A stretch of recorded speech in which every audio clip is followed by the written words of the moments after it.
Scan to unlock Sovi and ace your tests. Physics problems like this are actually super fast to solve if you know the right formulas for simple harmonic motion. Let's get this done.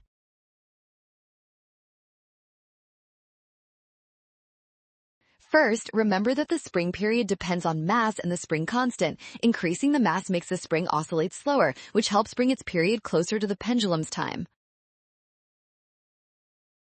Next, look at the pendulum formula where the period depends on length and gravity. Since the pendulum is currently slower, we need to speed it up by increasing the gravitational acceleration. Increasing mass or gravity aligns the two periods perfectly. Thus, options C and D are correct for this physics challenge.